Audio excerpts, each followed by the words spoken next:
సుమన్ టీవీలో మీ business promotions కోసం ఈ కింది నెంబర్ను సంప్రదించగలరు.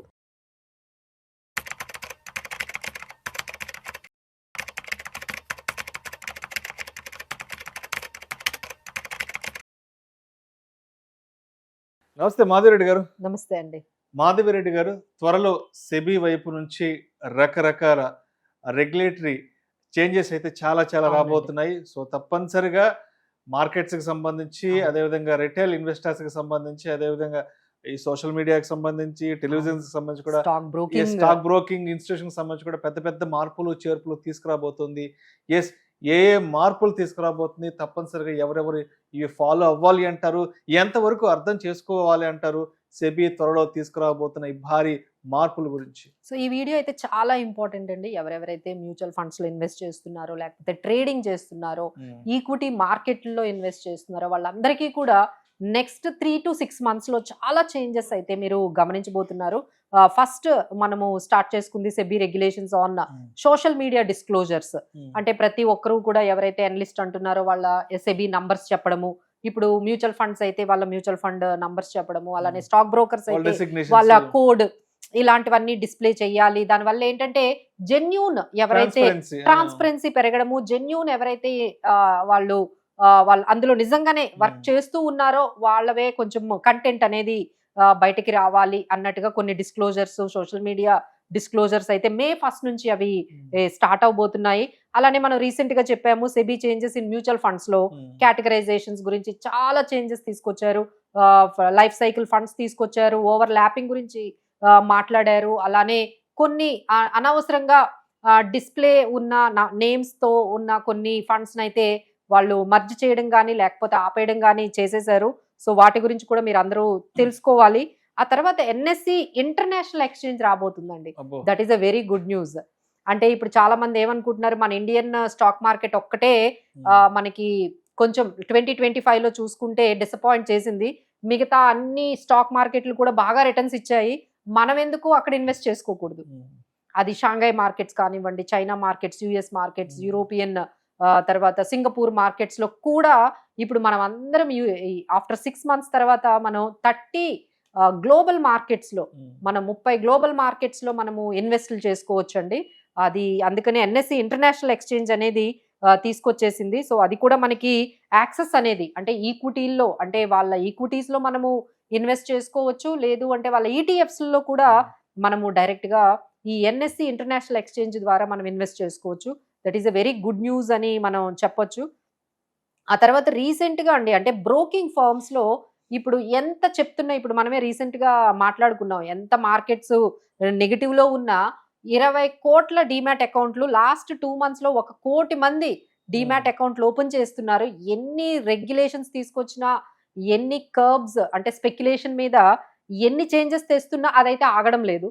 సో దీనికి ఇంకేదైనా చేయాలని కొత్త రెగ్యులేషన్స్ అయితే ఇంకా రాబోతున్నాయండి.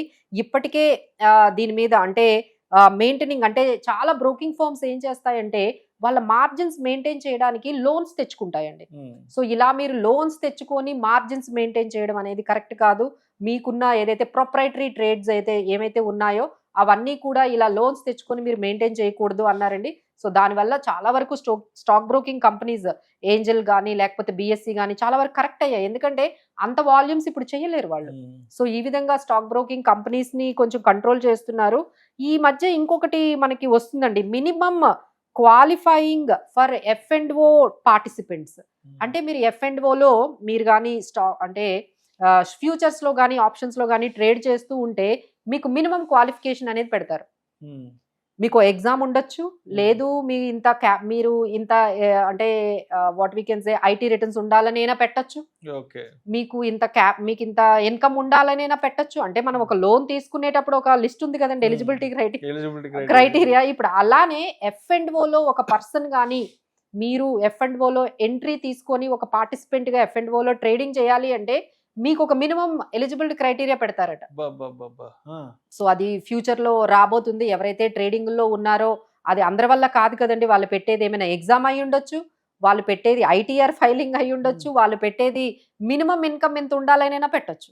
అంటే మొత్తానికి F&O చేసే వాళ్ళకి ఇది బ్యాడ్ న్యూస్ అయితే. అంతే మరి స్పెక్యులేషన్ ని తగ్గించాలి. స్పెక్యులేషన్ తగ్గించడానికి స్పెక్యులేషన్ అంటే Over ఎవరైతే participation. ఓవర్ అంటే తక్కువ ఇన్కమ్ ఉండేవాళ్ళు ఎక్కువ డబ్బు పోగొట్టుకుంటున్నారు. ఎగ్జాక్ట్లీ. సో ఎవరైతే ఈ 5 lakhs 10 lakhs మధ్యలో ఇన్కమ్ లో ఉన్నారో వీళ్ళే ఎక్కువ డబ్బులు పోగొట్టుకుంటున్నారు కదండి. సో వీళ్ళని ఈ ఎవరైతే ఈ స్మాల్ ఇన్వెస్టర్స్ ఎక్కువగా ట్రేడింగ్ చేసి డబ్బులు పోగొట్టుకుంటున్నారో వాళ్ళని ఎలా అయినా కాపాడాలి. ఎందుకంటే ఎకానమీకి వీళ్ళు సేవింగ్స్ చాలా అవసరం. వీళ్ళు సేవింగ్స్ చేసుకోకుండా ఇలా ట్రేడింగ్లో డబ్బులు పెట్టుకుంటుంటే ఇలా పోగొట్టుకుంటూ ఉంటే ఎకానమీకి మంచిది కాదు అని చెప్పి ఈ విధంగా సెబీ అయితే చాలా ఈ మినిమం క్వాలిఫైయింగ్ మీద మనకి ఫ్యూచర్లో మేబీ ఫ్యూ మంత్స్లో కొంచెం ఒక డేటా అనేది రాబోతుందండి. దాన్ని కూడా గమనించాలి. ఇంక ఇవన్నీ సరిపోక ఏఏ ఎక్కడ చూసినా ఏఏ యాప్స్ మీరందరూ కూడా ఏఏ యాప్స్ యూస్ చేస్తున్నారు. కొంతమంది రీబ్యాలెన్సింగ్ కూడా యాప్ వచ్చిందండి. అంటే మీ మ్యూచువల్ ఫండ్స్ స్టాక్స్ అందులో చూపించేస్తే అందులో ఫీడ్ చేస్తే అదే రీబ్యాలెన్సింగ్ చేసేస్తుంది. Please don't go by these kind of changes what ever is happening. ఏఏ ఏంటంటే పాస్ట్ డేటాని తీసుకొని అది ఒక మీకు కొన్ని సజెషన్స్ ఇవ్వగలదు. కానీ ఇప్పుడు మీకు జాబ్ పోయింది అనుకోండి, ఏఏకి తెలుసా? దానికి ఏం తెలియదు. అది రీబ్యాలెన్స్ చేసుకుంటూ వెళ్ళిపోతుంది. మీరు ఏదో స్టాక్స్ ఇచ్చారు, మ్యూచువల్ ఫండ్స్ ఇచ్చారు, బట్ మీ కరెంట్ సిచ్యువేషన్ దానికి ఏం తెలుస్తుంది? బయట వార్ జరుగుతుందండి, దానికి ఏం అర్థమవుతుంది? AI cannot see the war and it will go only the past డేటాని తీసుకొని అది మీకు చేసేస్తుంది. సో ఏఐకి మాత్రం మీ డెసిషన్ కంట్రోల్ అయితే ఇవ్వకండి. ఓన్లీ దాన్ని డేటా అనాలిసిస్ వరకు వాడుకోండి. డెసిషన్స్ ఏవైనా ఉన్నా ఐదర్ బయింగ్ కానీ సెల్లింగ్ కానీ మీరే ఫైనల్ డెసిషన్ తీసుకోండి. ఏఐకి మాత్రం ఈ టూల్స్కి మాత్రం మీరు కంట్రోల్ అసలు ఇవ్వొద్దని మేము చెప్తూ ఉన్నాము. ఇంకా అలానే ఎఫ్ఎం అయితే మన నిర్మలా సీతారామన్ గారు ఫస్ట్ టైం బ్యాంక్స్ మీద కొంచెం గట్టిగా మాట్లాడారండి. అంటే బ్యాంక్స్ వాళ్ళ కోర్ బ్యాంకింగ్ అంటే ఏంటంటే బ్యాంక్స్ ఏం చేయాలి? సేవింగ్స్లు తెచ్చుకోవాలి, డిపాజిట్లు తెచ్చుకోవాలి, లోన్లు ఇవ్వాలి. ఇవన్నీ పక్కన పెట్టేసి ఇన్సూరెన్స్ ని సెల్లింగ్ చేస్తుంది. మిస్సెల్లింగ్ అని చెప్పారు. మిస్సెల్లింగ్ చేస్తున్నారని ఆమె ఫస్ట్ టైం అండి. ఇన్సూరెన్స్ కంపెనీస్ కి మీరు అసలు కాసాని మర్చిపోయి మీ కోర్ బ్యాంకింగ్ పని చేయకుండా మీరందరూ కూడా ఈ ఎక్కువ టైం అంతా కూడా మీరు ఇన్సూరెన్స్ సెల్ చేసుకుంటున్నారు. వాటికి చాలా కంపెనీలు ఉన్నాయి, వాళ్ళకి చాలా ఏజెంట్లు ఉన్నాయి, ఇంటర్మీడియట్ వాళ్ళు చూసుకుంటారు. మీ బ్యాంకింగ్ పని ఏదో మీరు చూసుకోండి, మీరు చాలా మిస్సెల్లింగ్ చేస్తున్నారు అని చెప్పి వాళ్ళ మీద కూడా చురగలు పెట్టారు. ఇక అక్కడి నుంచి కూడా ఏమైనా వాళ్ళు regulations on this miss selling by the అంటే ఇన్సూరెన్స్ కంపెనీస్ అమ్మడంలో కానీ ఇలాంటి వాటిల్లో అంటే వాళ్ళ బ్యాంకింగ్ లోనే ఎక్కువ జరుగుతుందండి. బ్యాంక్స్ లో మనం ఎప్పుడైతే వెళ్ళామో అక్కడ వాళ్ళ కోర్ బ్యాంకింగ్ అంతా పక్కన పెట్టేస్తున్నారు. ఏదో ఒక ప్రోడక్ట్ ని మీకు ఆ కార్డు ఇవ్వాలి, లేకపోతే ఇది ఇవ్వాలి, ఈ ఇన్వెస్ట్మెంట్ పాలసీలు ఇవ్వాలి, వీటి మీదే మీరు టైం అంతా వేస్ట్ చేస్తున్నారు. ప్రోడక్ట్ సెల్లింగ్ చేస్తూ ఉన్నారు, థర్డ్ పార్టీ ప్రోడక్ట్స్ ని ఎక్కువగా ఇస్తున్నారు, వాళ్ళ ప్రోడక్ట్ ని పక్కన పెట్టేసుకుంటున్నారు అసలు. సో దీని గురించి కూడా చాలా రెగ్యులేషన్స్ రాబోతున్నాయి. సో ఓవరాల్ గా there are many changes are coming in SEBI regulations. Thank you so much Madhavi Reddy గారు. త్వరలో మార్కెట్స్ కి సంబంధించి, ఎఫ్ఎన్ఓ ట్రేడర్స్ కి సంబంధించి, అదేవిధంగా డిజిటల్ మీడియాకి సంబంధించి, టీవీ ఛానల్స్ కి సంబంధించి సెబీ తీసుకొస్తున్నటువంటి మార్పులు ఏంటి, వాటిని మనం తప్పనిసరిగా ఎంతవరకు అర్థం చేసుకోవాలి అనే అంశాల గురించి చక్కగా తెలియజేశారు. థ్యాంక్ యూ సో మచ్ అండి.